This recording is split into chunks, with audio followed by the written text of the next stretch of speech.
So imagine I was teaching something like calculus, and you run a company. Science is weird, right? Yeah. So you're talking about say calculus, and you say, "Hey, as a kid, I really," and I'm assuming you're in the middle school or maybe a high school where you're really talking about calculus. Hmm. And one thing you talk about is bringing emotion Hmm. and relevance Hmm. and the impact of calculus, how it can help in the world, right? So I Hmm. think one of the articles that you write about is about the eclipse that you've written, saying is, okay, sun is how far is sun, how big is sun. Okay, so you have to give it as metaphors, and you explain it so beautifully. So imagine I was teaching calculus. Uh-huh. Okay, so if I was a teacher, if I have to bring emotion into the classroom, Yeah. okay, and make it exciting for the kid to go back and start thinking about calculus, Hmm. okay, so what would you suggest as the path to take this into Egan's principles? So I love that you use the example of calculus because calculus is the one branch of math that I understand the least well. I, but let's stick with it because I think this is maybe be interesting for both of us to explore. I should say that I got a 800 on my GRE quantitative. Like I'm able to do math, but I took a one course in brief calculus in college. I got a B minus in it. I'd earned a C plus, and the professor was kind to me. And that is the lowest grade I ever got in any college course. Hmm. um, but I know a bit about it, which is probably good enough for what we're talking about. Okay, so how would I teach calculus, and how would Egan suggest that Hmm. people approach calculus? Correct. So uh, one of the things that Egan suggests is, like I said, like thinking about like how does calculus like make you feel about the thing? Like what is really cool about this? So, from what I understand about the history of mathematics, that calculus is about instantaneous change. And what I vaguely remember from my calculus course is how to measure essentially a curve or the area under a curve without just having to approximate it by understanding by drawing straight lines. How correct is this? It must be correct because I'm as bad as what you are. Okay, great. We're just gonna run with this.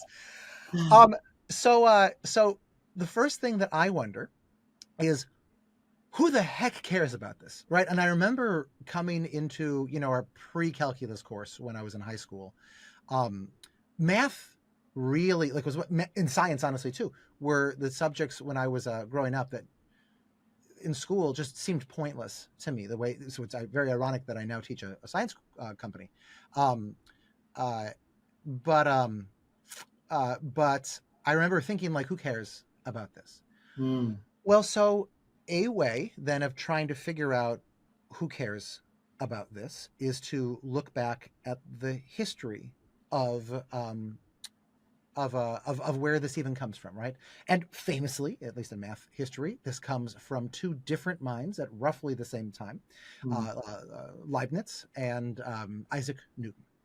Um, okay, so why did they care about this? Because this was thought to be, like one of the biggest breakthroughs in all of mathematics. Exactly. Um, uh, and I don't know why Leibniz invented his method of calculating it, his better method of calculating it. I'm told, but I know that I believe that Newton did it in order, almost as an afterthought, in order to figure out where the planets were, to draw his elliptical orbits of the planets. Okay. So, um, uh, you might think then that I would say, okay, so I should just tell this story to students. And honestly, like telling the origin story of a thing is very Eganian to Hmm. do. But even still, like one could do this and it would be fine. It would be fine, but the kids wouldn't care. Hmm. We would not actually have succeeded in making this matter to students. Okay. So, and this is where I've not yet solved the problem of how to do this with calculus. I have solved this problem with a bunch of other pieces of the So why mathematics. don't you take something that you've solved so that that'll be interesting perspective? Sure. Let me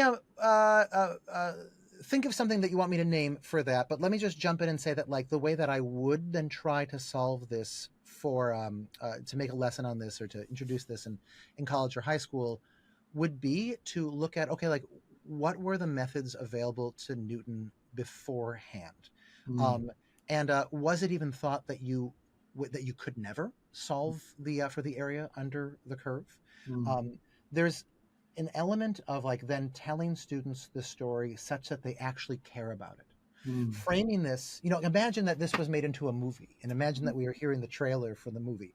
In a mm, world where where everyone knew you could never compute the area under a curve, comes Isaac Newton, mm, right? And you see the picture of him staring off into the sky and seeing the moon go around the earth, and the apple falls on his head. He goes, oh my gosh, it's the same thing, the moon is falling, um, and so you need a good story for this, but then you need to make it such that when the students like see the insight that he has mm. about like here is how you calculate the area under a curve, they go, oh my gosh, right, this Yeah. is how you do it. So now go ahead and give me something in the something else in the high school curriculum or in the middle school or even the elementary school curriculum